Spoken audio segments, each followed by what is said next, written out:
Right, start again. So welcome, and we're going to continue. Actually, in fact, we're doing a new heading today, as you've seen. And last time we were discussing about Daksh. Now you're wondering what happened to Daksh's service. Now Daksh couldn't fulfill his service with his sons, but nevertheless, he did have daughters who he was able to increase progeny from. So his service wasn't wasted. He still managed to do so. We're not going to discuss that because it's mainly about, which daughter married who and like that. So we won't discuss that. But he did manage to get his service done. So it shows that it's not that always our service will be the way we want it to be. He will still, manage to do his service, but not necessarily how we imagined it. So for that reason, we have to be patient and understand the Lord's will, how He would like us to do the service. Which if you desire, then the Lord fulfills all desires. Now the problem with the Daksh was that he didn't follow Shastra, Sadhu, and Guru. He thought he could interpret the Shastra himself, but obviously not, because he didn't take the shelter of a guru and sadhu. So he has his own interpretation. Narad Muni tried to explain to him that what you're saying is not right, that or your sons owe you a debt. There's a debt because they're sons and they must have children to pay off. But when you're serving the personality Godhead, he's a root, and with that, all debts are cleared. So he wasn't following Guru and Shastra, Guru and Sadhu. And now we have another personality we're going to talk about today, who's Indra. And we all know about Indra. He has like similar kind of scenario that he doesn't always follow his guru. And let's continue from here. So today we talk about Indra, a fancy spiritual master, Bṛhaspati. So Maharaj Parikshit inquired from Shukdev Goswami, "O great sage, why did the spiritual master of the demigods, Bṛhaspati, reject the demigods, who were his own disciples? What offense did the demigods commit against their spiritual master? Please describe to me this incident." So Maharaj Parikshit knew about this incident, but he wants more clarification. So here, Srila Vishwanath Chakravarti Thakur comments, Saptame Guruna Tyakte Deve Daitya Rajitihi Vishwarupo Gurutvena Vrito Brahmo Padshataha. This seventh chapter describes how Bṛhaspati was offended by demigods, how he left them and the demigods were defeated. So when you don't have the shelter of your guru, your powers are also gone as well. And how the demigods, following the instructions of Lord Brahma, accepted Vishwarup as the priest to perform their sacrifice. So let's pray. Om Namo Bhagavate Vasudevaya. Om Namo Bhagavate Vasudevaya. Om Namo Bhagavate Vasudevaya. Mukham Kroti Vachalam Pambum Langriyate Garim Yat Kirpas Tamandeshi Grindim Taranam Pramananda Matvam Shri Chaitanya Ishwaram Hariyam Tassat Narayan Namaskritya Naram Cheva Narotam Devim Saraswati Vyasam Tato Jayam Uduriyat Nashta Preshu Abdureshu Nityam Bhavat Sevya Bhagavati Uttam Shloke Bhakti Bhavati Neshtiki Jai. So Shukdev Goswami said, O king, once upon a time, the king of heaven, Indra, being extremely proud because of his great opulence of the three worlds, transgressed the law of Vedic etiquette. Seated on his throne, he was surrounded by Maruts, Vasus, Rudras, Adityas, Rabus, Vishwadevas, Sadhyas, Ashwini Kumaras, Siddhas, Charans, and Gandharvas, and by great saintly person. So it shows how many different types of human beings there are. All these categories. Also surrounding him were the Vidyadharas, Apsaras, Kinnars, Patags, that's the birds, and Urags, the snakes. All of them were offering Indra their respects and services. And the Apsaras and Gandharvas were dancing and singing with very sweet musical instruments. So they were all like occupied and having fun and not caring the world. Over Indra's head was a white umbrella as effulgent as the full moon, fanned by yak-tail whisks and served with the paraphernalia of a great king. Indra was sitting with his wife Sachi-Devi, who occupied half the throne. When the great sage Bṛhaspati appeared in the assembly, Bṛhaspati, the best of the sages, was the spiritual master of Indra and the demigods, and was respected by the demigods and demons alike. Nevertheless, although Indra saw his spiritual master before him, he did not rise from his own seat or offer a seat to his spiritual master, nor did Indra offer him a respectful welcome.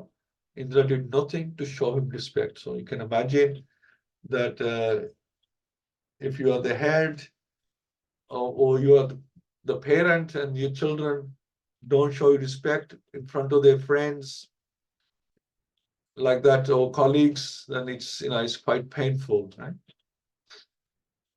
So Bṛhaspati knew everything that would happen in the future. Seeing Indra's transgression of etiquette, he completely understood that Indra was puffed up by his material opulence. Although able to curse Indra, he did not do so. Instead, he left the assembly and in silence returned to his home. So, a very painful situation. Indra, the king of heaven, could immediately understand his mistake, realizing he had disrespected his spiritual master. He condemned himself in the presence of all the members of the assembly. So it's not that Indra, he doesn't understand anything. He sometimes just can't help himself, And this has been other instances. He's insulted Krishna as well, and then he regrets his mistakes later on. Alas, what a regrettable deed I have committed because of my lack of intelligence and my pride in my material opulences. I failed to show respect to my spiritual master when he entered this assembly, and thus I have insulted him. So it shows that the Devtas, even the king of heaven, king of the Devtas, is any much more intelligent than us, because he thinks that his material opulence is permanent and he's in this position and like he's the greatest. But to understand this is all temporary, it's all an illusion. It's probably just amount of time. Only has such much shelf life. Things will change in the future. It's not going to remain. There's Indra before him, and there'll be another Indra after him. So why are we so puffed up with that small flash of time position? Although I am the king of the demigods, who are situated in the mode of goodness, I was proud of a little opulence and polluted by false ego. Under the circumstances, who in this world would accept such riches at the risk of falling down? Alas, I condemn my wealth and opulence. So Sri Chaitanya Mahaprabhu prayed to the Supreme Personality of Godhead, na dhanam, na janam, na sundarim. So there's a reason for that. These things can cause problems if we don't do the right thing, if we don't do things the right way. Oh my Lord, I don't aspire for material opulence or wealth, nor do I want a great number of followers to accept me as a leader, nor do I want a very beautiful wife to please me. Because this is all sense gratification. Mama janmani janmishvare bhaktad bhakti ahutiki tavai. I don't even want liberation. All I want life after life is to be a faithful servant of your lordship. According to the laws of nature, when one is extremely opulent, one becomes degraded. And this is true both individually and collectively. The demigods are situated in the mode of goodness, but sometimes even one who is situated in such an exalted position as King Indra, the king of all the demigods, falls down because of material opulence. We are now We are now actually seeing this in America. Srila Prabhupada mentions the entire American nation has tried to advance in material opulence without striving to produce ideal human beings. The result is that Americans are now regretting the wholesale criminality of American society and are wondering how America has become so lawless and unmanageable. So Srila Prabhupada is always comparing the current situations to the Shastras and what happened in the with the great personalities, how things become degraded. So we can also do that. We can compare situations around us according to what we have learned in the Srimad Bhagavatam or from Bhagavad-Gita. As stated in the Srimad Bhagavatam, Nate Vidu Savat Gatim Hi Vishnu. Persons who are unenlightened don't know the aim of life, which is to return home back to Godhead. Therefore, both individually and collectively, they try to enjoy so-called material comforts and they become addicted to wine and women. The men produced in such a society are less than fourth class. They are the unwanted population known as Varna Sankar. And as stated in Bhagavad-Gita, an increase of Varna Sankar population creates a hellish society. This is the society in which Americans now find themselves. So there is no culture, there is no dharma. If a person says one who is situated on the exalted throne of a king should not stand up to show respect to another king or a Brahman, it is to be understood that he does not know the superior religious principles. Srila Vishwanath Chakravarti Thakur says in this regard that when a president or king is sitting on his throne, he does not need to show respect to everyone who comes within his assembly. So that's one thing. But he must show respect to superiors like his spiritual master, Brahmas and Vaishnavas. So there's an etiquette. You don't have to keep getting up every minute somebody comes in, but to your superiors, you must show your regard. You must show that you accept them and you acknowledge them as your superior by getting up. That's the idea. If a Maharaj walks in or a senior devotee walks in to a room, we always stand up or we pay obeisances to them. That's to show our regard for them, show our respect for them. There are many examples of how he should act. When Lord Krishna was sitting on his throne and Narad fortunately entered his assembly, even Lord Krishna immediately stood up with his officers and ministers to offer respectful obeisances to Narad. Narad knew that Krishna is the Supreme Person of Godhead, and Krishna knew that Narad was his devotee. But although Krishna is the Supreme Lord, and Narad is the Lord's devotee, the Lord observed the religious etiquette. Since Narad was a brahmachari, a brahman, and an exalted devotee, even Krishna, while acting as a king, offered his respectful obeisances onto Narad. So his time, place, and circumstance, Krishna was playing the role of a king. Narad is the exalted Brahman, a devotee. The king must pay obeisance to a Brahman.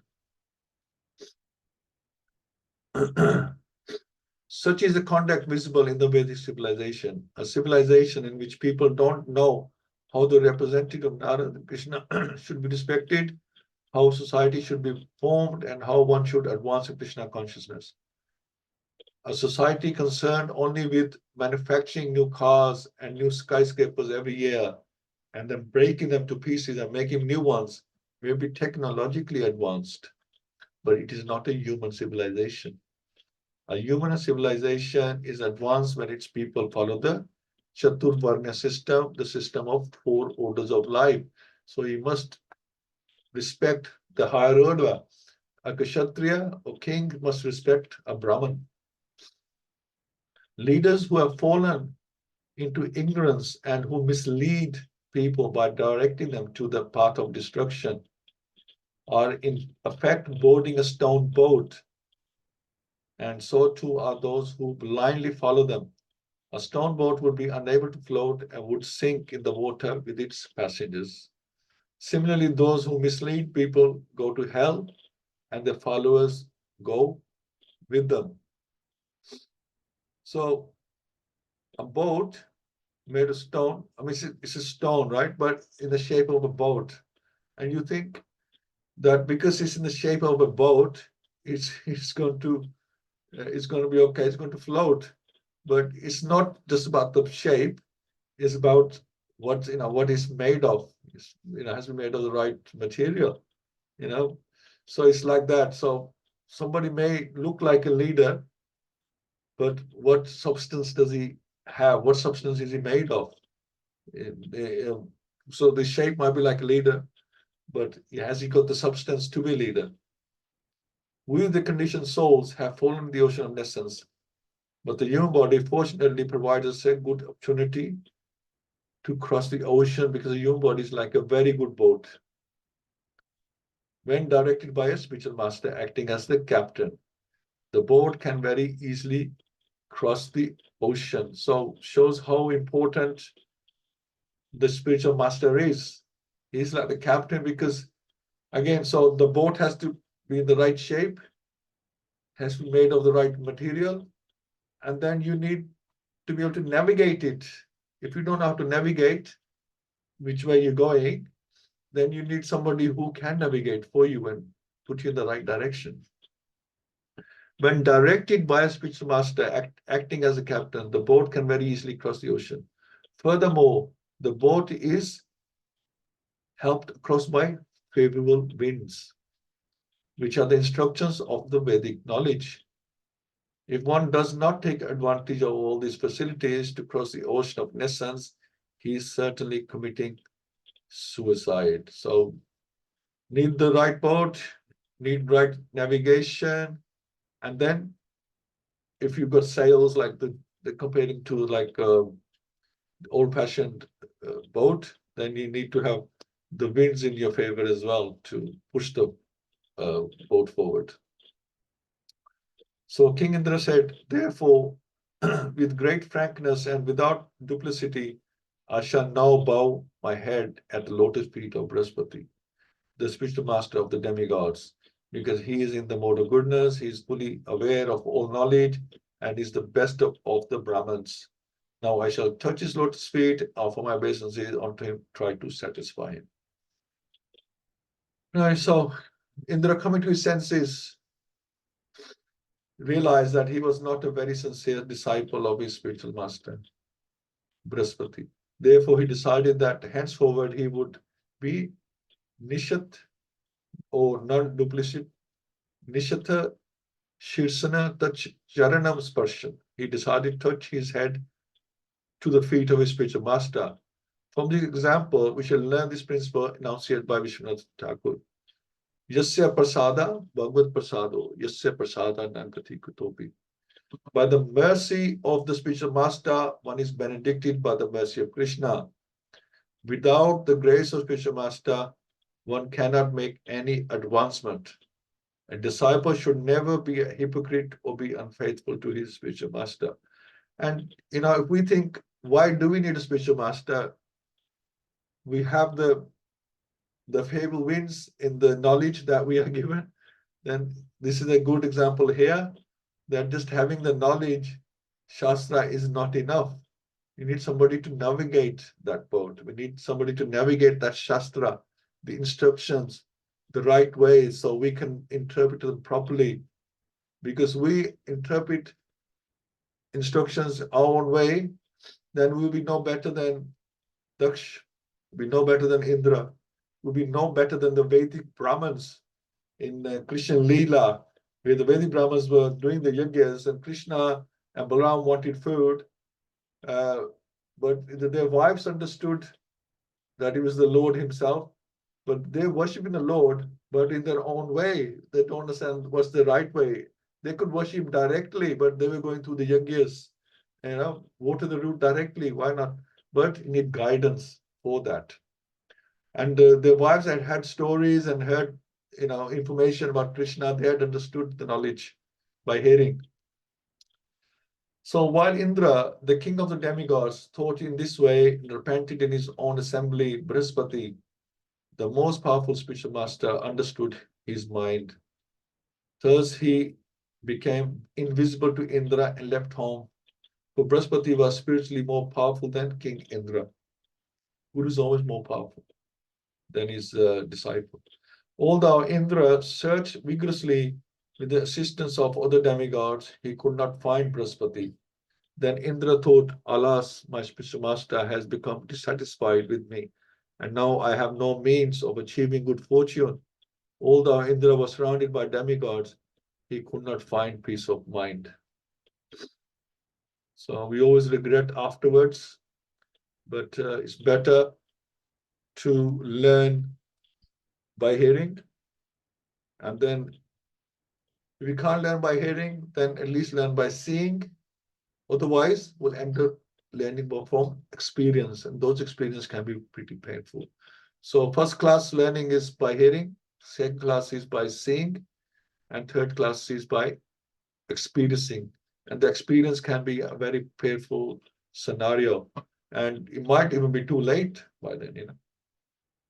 Hearing of the pitiable condition of King Indra, the demons, following the instructions of their guru Shukracharya, equipped themselves with weapons and declared war against the demigods. So the demons respected Bṛhaspati. They knew his powers. They knew that he was the he was the main leader for the demigods. He would give the right instructions and gave them strength.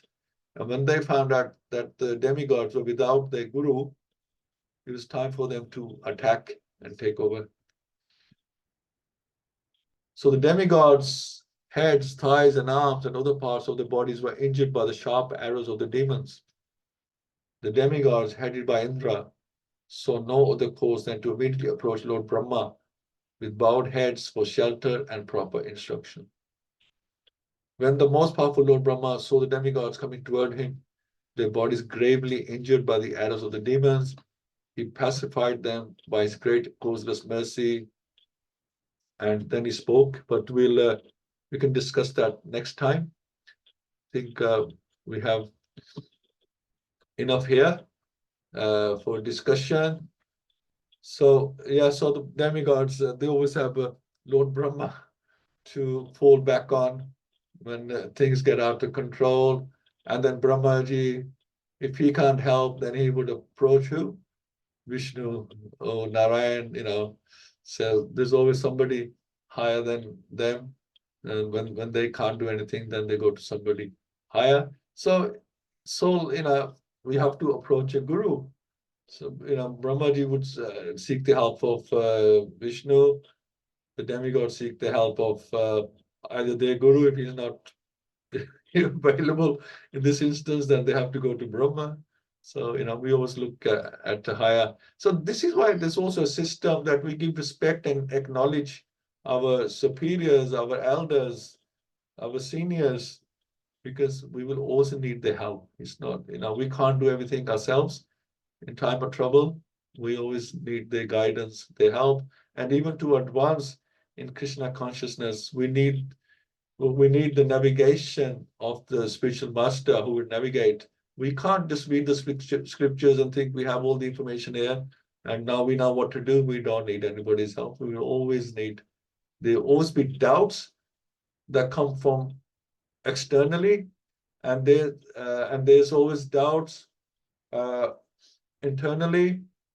There's always doubts when we're reading the scriptures that how does this work? How does this work? Who's going to explain to us when we're reading something that how to clear that doubt? The spiritual master. So thank you so much for joining. Achita Prabhu, Anasuya Mataji, Hina Mataji, Praveen Mataji, Punyakaksh Prabhu, Sarvashya Mataji, and my father Loji. Thank you so much. And Sarvashya Mataji, would you like to make a start? Please help. Hare Krishna.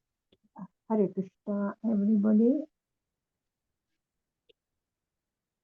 Hare Krishna. And Indra, he had a lot of opulences. He was very proud. and he was very busy in enjoying the opulences. Actually, I don't think he meant to disrespect Bṛhaspati, but he was so engrossed in enjoying that he never took notice of that he arrived. And because there's more sense gratification in heavenly planets than in material world. There's lot, so they're always busy in enjoying themselves. Like in spiritual world, that people are always occupied in serving Lord, but in heavenly planets, in where Indra resides, they're always busy in enjoying himself because they got so much facility, so much enjoyment. So sometimes they all the time that they're dancing upstairs and everybody singing, Gandharv singing, they come all that with respect to Indra. But the spiritual master, he forgot that spiritual master should be honored as the Supreme Lord because he's the representative of Krishna. And because he is consequential servitor of the Lord, it is revealed in the scriptures and followed by the authorities. Everybody knows that even the scriptures tells us that he is a representative of Supreme Personality of Godhead. And one must submit oneself as soon as seen the spiritual master, one should stand up, bow down at the spiritual lotus feet. And then the spiritual master becomes happy and he enlightens the transcendental knowledge to the disciples. But Bṛhaspati was there. I mean, he's the guru of all demigods. He seen that he didn't say anything. He could have cursed or anything, but he just walked away. And that's what Indra felt more. If he would have said anything, then Indra would have said, "Oh, I can give in the answer or something." But that's worse if somebody don't say anything, silent, and he walked away. So he felt and he admitted his mistake and he's regretting it. And so that's how it's nice to admit your mistake and then regret. And then you can do something after about it. So that's what we should respect our spiritual master, even if you're not present here.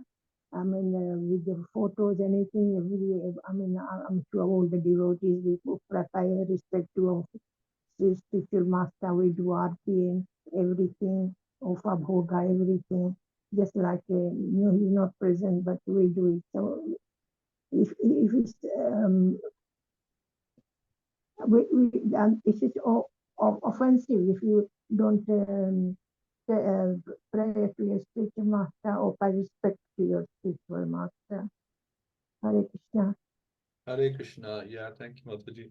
Yeah, it's you are the head of something of assembly, and you walk in, they don't even acknowledge you.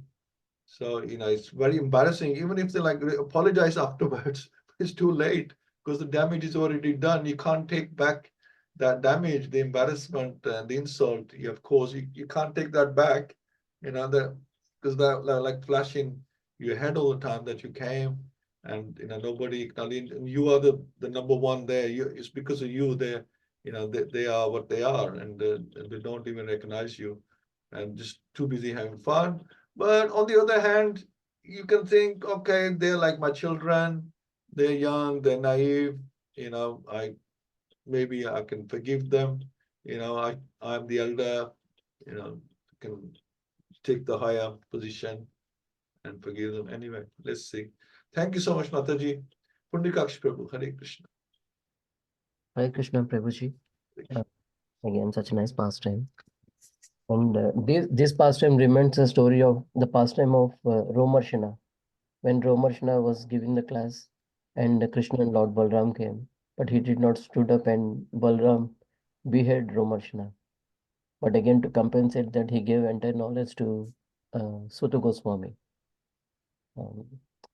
So respect the seniors. And Bhakti Rasamrita Maharaj, once he gave a class for us in ISKCON Birmingham, where he mentioned about the seniorities, like seniority according to skills seniority according to age, and seniority according to knowledge and qualification, something like that. So, so seniority is not just by age, but we also see the seniority according to the knowledge as well, in the spirituality especially. So even we, from childhood, we normally get up whenever any senior person come. So we give them chair to sit rather than we sitting. And last Sunday, some devotees came and they were having lunch in the prasad in our hall, and they just asked me to sit next to them, and I said, but now I realized that I should not have done that. Sat with them on the table in front of deities as well. So, and yeah, leader is fallen, then people will be fallen. So elders are role models for the children. And we can see nowadays, in India especially, people comment on foreign thing, but actually they are not understanding the value of even a single festival. Like they don't know why Diwali is being celebrated. They don't know, and they are not passing that information to the children as well. So slowly we can see how Kali Yuga will approach very quickly. Um, yeah, material appliances will distract you. So as Krishna says in Bhagavad Gita that if one fall down after performing for certain time, but again he fall down, then he may get opportunity to take birth in a virtuous family or a Vaishya family. So again in Bhagavatam, Srila Prabhupada mentioned this in one of the purport that these opulences may distract you. I mean, if it's good to take a birth in a devotee family, not as an opulent family or a Vaishya family. Hare Krishna, Prabhuji. Thank you so much. And Yeah. sorry, Sorry. one more point. Uh, I'm better late than never. That we can see from Indra.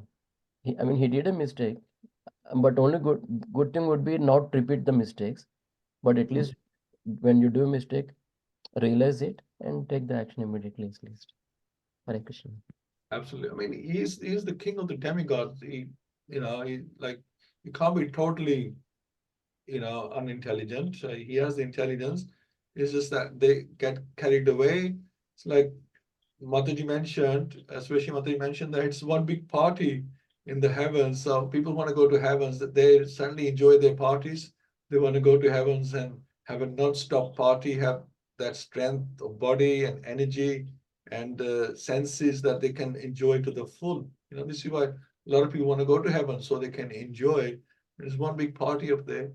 So it's like here, as you were saying, that people are too much engrossed in sense gratification. They encourage the children to have fun. It's all about fun.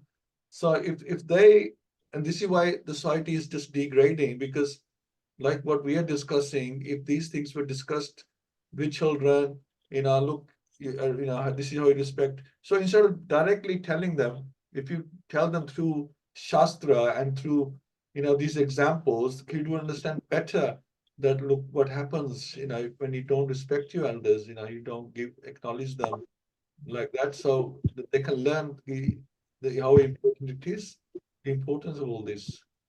Thank you, Prabhu. Actually, Prabhu, would you like to share something? Hare Krishna. Hare Krishna, Prabhu, Hare Krishna, everyone. Actually, I was driving today also, but I want to say 2 points from the class on what we can learn from this in our spiritual life. Actually, so a disciple never be unfaithful or disrespectful to his spiritual master. As Prabhu said, without the grace of spiritual master, one cannot make any advancement in his spiritual life. So by the mercy of spiritual master only, we'll get the mercy of Krishna. And that is one point. And the other point is one should not be too proud of his opulences. The pride makes him fall down in his spiritual life. So these 2 points I want to say. Thank you, Prabhu.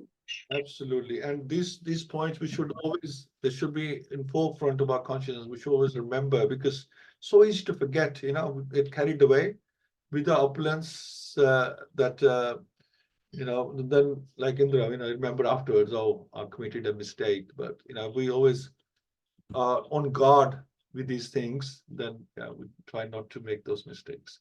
Anusuya Mataji? No, Prabhu, no. Okay, that's fine. Okay, Hina Mataji, Hare Krishna. Hare Krishna.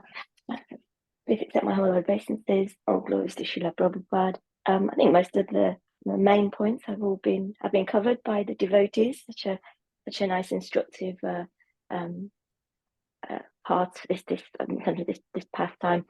And I think the only thing that I really liked in the purport was about how Srila Prabhupada explains how, how you made the reference, Prabhuji, about he always makes reference to the current situation in Kali Yuga, and he always draws parallels and makes references. And I was just thinking about how advancement is today in this current age is very much measured by technological advances. It's measured by us as a society, about how well we are progressing in that regard, rather than we're not comparing how we are progressing versus Shastra and Guru. And I think as a tendency in this age, we do tend to look at things very much at a superficial level. We don't look at the substance behind it, which you pointed out. And sometimes we fall down because we're judging things on their appearance rather than on values or on a person's character. So that was the only thing I was contemplating. So thank you so much. Thank you. Hare Krishna. And Hare Krishna. Hare Krishna. Praveen Mataji. Hare Krishna, Dandat Pranam. Yes, very nice realization by everyone. So we clearly see like the material opulence, how it's the cause of downfall. And we can see that in like now as well, because Krishna is so merciful, he's given everyone so much materially. That's why what I always say, everybody's got so much money. So that's why they're forgetting Krishna. And everybody's just after sense gratification, and people, they call it life, enjoying their life. This is our life. And they don't like. I was talking to one of my friends. She does a lot of charity work, but then she gets invited to Buckingham Palace and all that. So I said, yeah, I did see your picture. Very nice. I hope you had a good day. She said, oh yes, my son made it special, chauffeur-driven car with champagne. And I thought, oh my God, because she's thinking it's like a big thing, So I have tried telling her, but she has come to like house program, and Kesha Maharaj came. She did buy the book as well. So I'm hoping one day, she will realize. So people are thinking this is life. So this is what we hear from all these materialistic people, living our life. But it is the wrong way. And now we are like reading chapter 18, conclusion, perfection of renunciation. And again, Krishna clearly is telling us what is the right renunciation, how we do the right action, right knowledge, everything. So again, the importance of Shastras. So, and like I was thinking, like olden days, grandmothers, they'll tell stories to children from Bhagavatam. And now everybody, even the grandmothers, they're just watching whatever these serials come, Even my own mother, because I used to travel 2 hours to go and see my mother, but my mother, it's whatever time was to watch the serial. And I used to just get out in the garden with my father to enjoy the garden, So this is what is, society is coming to. It's all just enjoying. And again, Shastras and Guru, again, importance of Guru. So yes, I'm realizing this. So I'm hoping, yes, one day, I will have mercy. But at the same time, I want to prepare myself, like when we read 10 offenses in the morning, third offense is to not to disobey our spiritual master. So I want to be able, give me your blessing. So I am in a position that I can obey the orders and not do anything wrong to disobey the spiritual master. So it is very important, the Shastras and Guru and association. Thank you so much, Prabhuji. Hare Krishna. Thank you, Mataji. Very, very nice points. Yeah, I mean, I get some of friends from from the past coming to my workplace, and they're like saying, "Oh, we're having this," they're having a wedding or a party, and we're having prosecco. Like they want me to get excited about it, but I get excited. I don't think I've ever tasted prosecco, but they make such a big thing about it that it's like, wow, we're gonna be doing this. They're already very excited. They can taste it. Yeah, it's like that. Material things, material sense gratification is strong, and if you don't know, what's the true value of human life, then yes, we just hovering around that area, and you waste the human life. And yes, you're right. I think Pundikash Prabhu was saying is like the hierarchy is like Kesha Maharaj. He's younger than, I think, most of us on here. And when he comes in, we all bow down to him, on the floor because of his knowledge. Not thinking, he's younger than us or something. Because he's sannyasi, he's more advanced than us, and we bow to his knowledge, his spiritual knowledge. I remember a situation where my driver, he was doing a delivery to a customer, and he came back and he was telling me that the customers, his guru was there at his store. The customer's guru was there, and like he was very excited that his guru was there. But my driver says, he says everything was nice, but one thing I didn't like, that he was touching his guru's feet. He was touching his feet, although the guru was a lot younger than him. He said, I didn't like it. This is how people see that. Why should you touch the feet of a youngster? But obviously, the customer knew better that his guru is more advanced than him. He is more powerful than him spiritually. So he wanted to touch his feet. But people who don't have the knowledge, that they see as something very mundane and artificial. So thank you so much. Radharani, you want to say? Okay. So we'll carry on. We'll do a couple of nice rounds. Thank you all so much for joining. We'll continue this next week, and let's do 2 rounds now. Sureshi Mataji and Praveen Mataji. Hare Krishna. Nama Om Vishnupadaya Krishnapasaya Bhutale Srimati Bhakti Vedanta Swami के नाम में नमस्ते सरस्वती देवे गौरवाणी विचारने निर्विशेष शून्यवादी पश्चातादि प्रसारिणी जय श्री कृष्ण चैतन्य प्रभु नित्यानंदा श्री अद्वैता गदाधर श्रीवासुकी गौर भक्त वृंदा हरे कृष्णा कृष्ण कृष्ण हरे हरे हरे राम राम राम हरे हरे हरे कृष्ण हरे हरे हरे राम राम हरे हरे हरे कृष्ण कृष्ण हरे हरे हरे राम राम हरे हरे हरे कृष्ण कृष्ण हरे हरे हरे राम राम हरे हरे हरे कृष्ण कृष्ण हरे हरे हरे राम राम हरे हरे हरे कृष्ण कृष्ण हरे हरे हरे राम राम हरे हरे हरे कृष्ण कृष्ण हरे हरे हरे राम राम हरे हरे हरे कृष्ण कृष्ण हरे हरे हरे राम राम हरे हरे हरे कृष्ण कृष्ण हरे हरे हरे राम राम हरे हरे हरे कृष्ण कृष्ण हरे हरे हरे राम राम हरे हरे हरे कृष्ण कृष्ण हरे हरे हरे राम राम हरे हरे हरे कृष्ण कृष्ण हरे हरे हरे राम राम हरे हरे